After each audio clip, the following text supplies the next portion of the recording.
नमस्कार साथियों, स्वागत है एक बार फिर से सौरभ सिलेक्टिव साथियों में। साथियों, जैसे आपको पता चल ही गया होगा, यहाँ पे पटवारी का नोटिफिकेशन क्या कर दिया गया है, रिलीज कर दिया गया है। उसके साथ साथ वहाँ पे समूह 2 उप समूह 4 के अंतर्गत इस बार पटवारी के नोटिफिकेशन लाया गया है, जिसमें सहायक संपरीक्षक, सहायक जनसंपर्क अधिकारी, सहायक नगर निवेशक, सहायक राजस्व अधिकारी, सहायक अग्निशमन अधिकारी एवं समकक्ष पदों पर सीधी एवं बैकलॉग भर्ती है। जिसमें भूल अभिलेख राजस्व विभाग के अंतर्गत पटवारी पद, जो कि एमपी का मोस्ट अवेटेड पद है, उसको यहाँ पे लाया गया है। ठीक है, तो अब बात करने वाली ये बात है कि यहाँ पे कितने पद आए हैं, कब, किस तरीके से यहाँ पे, क्योंकि सबसे बड़ा बदलाव यहाँ पे किया गया है सिलेबस पे। तो सिलेबस पे क्या बदलाव किया गया है और किस तरीके से यहाँ पे बदलाव किया गया है, उसके बारे में समस्त जानकारी हम इस पे चर्चा करेंगे। और यहाँ पे आगे की रणनीति आपकी क्या होनी चाहिए, किस तरीके से आपको प्रिपरेशन करना चाहिए, किस तरीके से सिलेबस में जो नई चीजें उनको यहाँ पे डिस्कस करके यहाँ पे किस तरीके से प्रिपरेशन करनी चाहिए, उन समस्त बातों पर यहाँ पे हम चर्चा करेंगे। तो देरी न करते हुए हम वीडियो की शुरुआत करते हैं। तो यहाँ पे जैसे अगर हम बात करें तो इसकी आवेदन भरने की तारीख जो है वो 5/1/2023 है और अंतिम तिथि क्या है, 19 जनवरी 2023। मतलब 5 जनवरी से शुरुआत करके 19 जनवरी को यहाँ पे अंतिम तिथि रखी गई है। और यहाँ पे 24 जनवरी तक क्या है, संशोधन की तिथि यहाँ पे की गई है। अब बात करते हैं यहाँ पे परीक्षा दिनांक पे, परीक्षा कब होगी, तो 15 मार्च 2023 को यहाँ पे आपकी परीक्षा स्टार्ट हो जाएगी। उसके साथ साथ अगर परीक्षा शुल्क की बात करें तो यहाँ पे 500 रुपए अनारक्षित वर्ग के लिए, साथ ही साथ SC ST OBC के लिए 250 रुपए रखा गया, प्लस इनके साथ साथ आपको 60 रुपए पोर्टल शुल्क दे होगा। अगर हम आगे बढ़ते हैं तो यहाँ पे देखिए परीक्षा दिनांक जो है 15/3 से आपका स्टार्ट हो जाएगा और उसमें परीक्षा की जो पाली होगी, अर्थात जो शिफ्ट होंगे, 2 शिफ्ट में आपके एग्जाम लिए जाएंगे। एक सुबह का मॉर्निंग शिफ्ट होगा जो सुबह 7 से 12 का शिफ्ट होगा, और जो दोपहर का शिफ्ट होगा वो 12:30 से आपका 5:30 तक यहाँ पे शिफ्ट चलेगा। जिसमें जो आपका पेपर का समय है वो मुख्यतः 3 घंटे का पेपर होगा। जैसे पिछले साल अगर आप पटवारी की बात करें 2 घंटे का पेपर था, 100 क्वेश्चन थे, मगर यहाँ पे सबसे बड़ा बदलाव जो किया गया है यहीं पे किया गया है। ठीक है, जो पहला शिफ्ट का आपका 9 से 12 चलेगा, दूसरा शिफ्ट 2:30 से 5:30 आपका एग्जाम चलेगा। अब यहाँ पे देखिए, जैसे हमको यहाँ पे मुख्यतः कहाँ पे चलना है, पटवारी पे। तो यहाँ पे जो सेकंड पॉइंट आप देख रहे हैं, सेकंड अध्याय, यहाँ पे भू अभिलेख राजस्व विभाग के अंतर्गत पटवारी कार्यपालिक पदों के आरक्षण हेतु दिशा निर्देश एवं रिक्त पदों का विवरण तथा आरक्षण तालिका। तो यहाँ पे आप देख सकते हैं 93 से कितना आपका 117 पदों पर यहाँ पे जाना है। तो हम डायरेक्ट यहाँ पे कहाँ चलते हैं, 93 पेज पर यहाँ पे हम पहुँचते हैं। तो पटवारी चयन परीक्षा 2022 हेतु चयन एवं संबंधी निर्देश।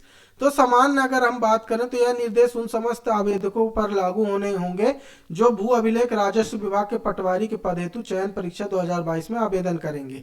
ठीक है, तो जो इनके बारे में वो करेंगे उनके बारे में यहाँ पे बताया गया है। तो हम सबसे पहले बात करते हैं यहाँ पे वेतनमान की, जो मुख्यतः सब जानने की कोशिश करते हैं। तो यहाँ पे पटवारी का जो वेतनमान है वो 5200 रुपए से लेकर 20,200 रुपए है, जो 2100 रुपए के ग्रेड पे के अंतर्गत आता है। कितने ग्रेड पे के अंतर्गत आता है, 2100 ग्रेड पे के अंतर्गत। इसकी अहर्ताएं, अर्थात यहाँ पे मुख्य अहर्ताएं पूछा है। अगर हम बात करें अहर्ताएं की, तो अहर्ताएं है आपका सबसे पहला ग्रेजुएशन। तो किसी मान्यता प्राप्त विश्वविद्यालय से स्नातक उपाधि क्या है, आपसे ग्रेजुएशन मांगा है। दूसरा सबसे ज्यादा बच्चे पूछते हैं कि क्या सर CPCT यहाँ पे कंपलसरी मांगा है, या हमें पिछले वर्ष जैसे यहाँ पे चयन होने के बाद हमें समय दिया जाएगा। तो सेम उसी तरीके से मांगा है कि पटवारी चयन परीक्षा हेतु CPCT score card Hindi typing एवं कंप्यूटर दक्षता सहित उत्तीर्ण होना अनिवार्य है। तथापि CPCT परीक्षा उत्तीर्ण न होने पर चयनित अभ्यर्थियों को CPCT की परीक्षा नियुक्ति के पश्चात परीक्षावधीन अवधि 3 वर्ष के अंदर उत्तीर्ण करना होगा, अन्यथा नियुक्ति निरस्त कर दी जाएगी। अर्थात यहाँ पे आपको 3 वर्ष का समय दिया जाएगा। 3 वर्ष के बाद आपका क्या है, अगर आप नहीं क्लियर कर पाते CPCT तो आपकी नियुक्ति को वहां पे निरस्त कर दिया जाएगा। और जो आरक्षण दिया जा रहा है वो आपके 100 बिंदु रोस्टर को पूर्णतः पालन करते हुए यहाँ पे दिया जा रहा है, 100% रोस्टर के साथ दिया जा रहा है। फिर अगर हम आगे बढ़ते हैं, आगे की बातें करते हैं, जिसमें हम पटवारी के मुख्य बिंदुओं पर बात करेंगे। तो सबसे बड़ा मुख्य बिंदु आता है कि स्थानीय निवासी। तो यहाँ पे अगर हम बात करें तो भारत का नागरिक हो तथा मध्य प्रदेश का स्थानीय निवासी होना अनिवार्य है।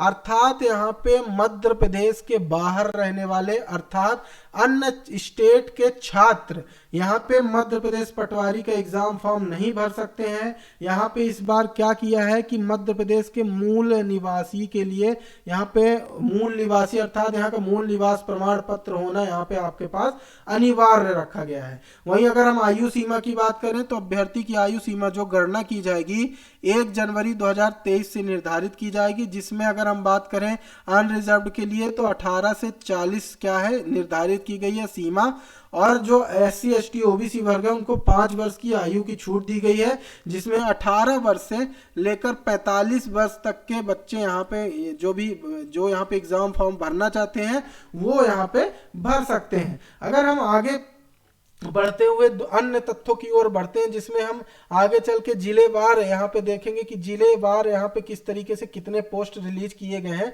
उनके बारे में भी हम यहाँ पे बात करेंगे। यहाँ पे जैसे कि चयन एवं नियुक्ति प्रक्रिया दी गई है कि परीक्षा केवल उन्हीं अभ्यर्थियों के नाम सफल अभ्यर्थियों की सूची में सम्मिलित किए जाएंगे जिन्होंने निर्धारित कुल अंकों में न्यूनतम अंक प्राप्त हों। इस प्रयोजन होती अनारक्षित वर्ग के अभ्यर्थियों के लिए 50% तथा अनुसूचित जाति, अनुसूचित जनजाति, अन्य पिछड़ा वर्ग, आर्थिक रूप से कमजोर वर्ग अर्थात EWS तथा निःशक्त जन अभ्यर्थियों के लिए 10% तक के अंकों की छूट देते हुए 40% न्यूनतम अर्हता अंक क्या किया गया है निर्धारित किया गया है। यहाँ पे पूरा यहाँ पे डिटेल दिया गया है किस तरीके से आवेदन पत्र में आपको यहाँ पे अपनी सावधानी बरतनी है और सही डिटेल यहाँ पे आपको डालनी, पूरी जानकारी यहाँ पे दी गई है, आप नोटिफिकेशन पे जाकर पढ़ सकते हैं। हम मुख्य यहाँ पे बिंदुओं को कवर करेंगे, जिसमें हम यहाँ पे आते हैं। आपका सबसे मुख्य होता है कि कितने पद आए हैं, तो यहाँ पे आपके कुल पद कितने हैं 2736 पद यहाँ पे रिलीज किए गए हैं पटवारी पर। जहाँ पे अगर हम बात करें अनरिजर्व की तो यहाँ पे 487 पोस्ट आपके ओपन है और 220 पोस्ट क्या है महिला के हैं। इसी प्रकार भूतपूर्व सैनिक के ओपन में 67, महिला के 17, संविदा कर्मी के ओपन में 129, महिला के 55, टोटल मिला के अनरिजर्व की 975 पोस्ट है।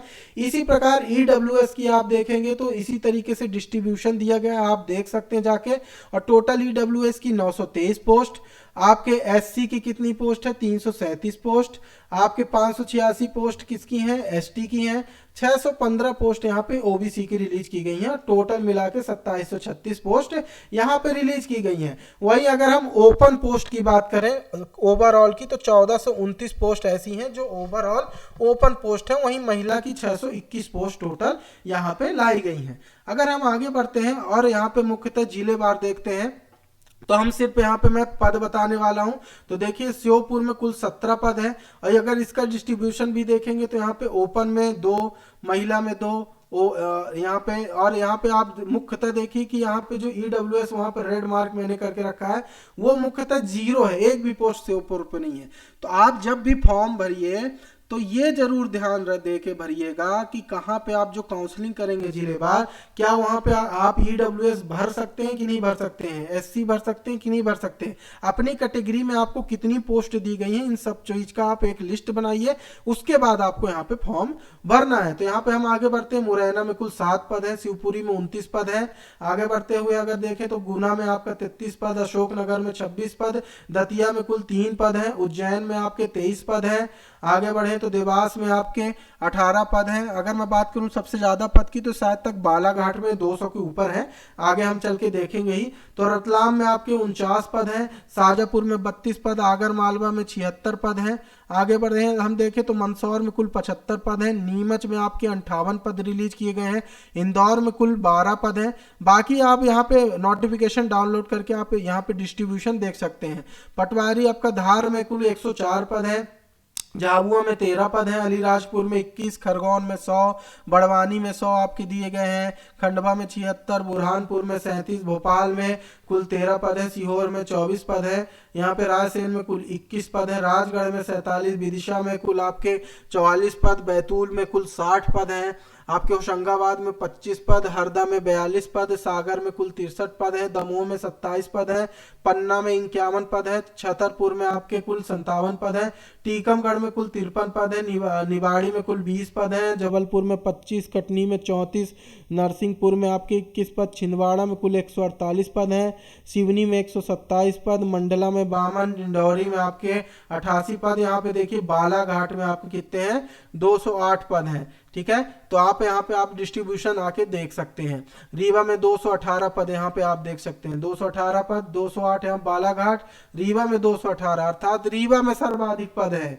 यहाँ पे शहडोल में 47, अनूपपुर में 67, उमरिया में 51 है, सीधी में कुल 56 पद है, सिंगरौली में 79 पद है, सतना में 59 पद है। इस तरीके से पूरी भर्ती की गई है जिलेवार। मैंने जैसे आपको बताया, तो आपको एक काम करना है, फॉर्म भरने के पहले आपका पूरा यहाँ पे आपको डिटेल बना लेना है, उसके बाद ही आपको यहाँ पे क्या करना है, फॉर्म भरना है। यहाँ पे आप अगर हम आगे बढ़ते हैं तो देखते हैं पूरा नॉर्मलाइजेशन की विधि यहाँ पे दी गई है, किस तरीके से व्यापन नॉर्मलाइजेशन करता है, पूरा यहाँ पे सिस्टमेटिक ढंग से आपको यहाँ पे समझाया गया है। अब हम यहाँ पे मुख्यतः यहाँ पे मेन बिंदु की ओर बढ़ते हैं, जहाँ पे हमारा मेन काम है पाठ्यक्रम। क्या पाठ्यक्रम, दूसरा यहाँ पे क्या है, समय अवधि, एग्जाम किस तरीके से लिया जाएगा, और आपका क्या जैसे ऑनलाइन बेस्ड होता है, कंप्यूटर पे यहाँ पे एग्जाम लिया जाता है, और आपके एग्जाम के तुरंत बाद ही आपके यहाँ पे अंक बता दिए जाते हैं। उसके बाद नॉर्मलाइजेशन हर दिन का अलग तरीके से किया जाता है, और उसमें जो विधि है यहाँ पे दी गई है किस तरीके से वहां पे देखा जाता है। तो हम सीधे बढ़ते हैं कहाँ पे, आपके पाठ्यक्रम की ओर, जो यहाँ पे आपका मुन्न हो, यहाँ पे खंड सा। तो यहाँ पे हम सारी चीजें यहाँ पे जान चुके हैं, आवेदन पत्र भरने की समय अवधि, और आपका पेपर कब से स्टार्ट होगा, आपका शुल्क, परीक्षा शुल्क कितना रहेगा, तो 500 और 250 और आपका 60 रुपए क्या पोर्टल शुल्क। फिर अगर आगे बढ़े तो परीक्षा केंद्र आपके 13 दिए गए हैं, जो आप यहाँ पे स्क्रीन पर देख सकते हैं। कुल 13 पोस्ट हैं, आप चाहे तो इसकी स्क्रीनशॉट यहाँ पे आप ले सकते हैं। अब हम बढ़ते हैं कहाँ पे, यहाँ पे अगर हम बढ़े, मेन है पाठ्यक्रम। क्या पाठ्यक्रम, जो सबसे बड़ा बदलाव हुआ है वो पटवारी की परीक्षा पर यहीं पे हुआ है। अगर मैं पिछले साल के सिलेबस की बात करूं, जिसमें आपके केवल और केवल 100 क्वेश्चन आते थे, जिसमें आपका क्या था, समान हिंदी था, समान विज्ञान था, साथ में पंचायती राज व्यवस्था था, इंग्लिश माफ करिएगा, मैथ थी, रीजनिंग थी, इतनी चीजें आपसे पूछा जाता था। अब यहाँ पे देखिए 2 भागों में सबसे बड़ा पाठ्यक्रम में बदलाव है, 2 भागों में डिस्ट्रीब्यूट है। पहला भाग है जिसमें आपसे पूछा जाएगा समान विज्ञान, समान हिंदी, समान अंग्रेजी, समान गणित, अर्थात 25-25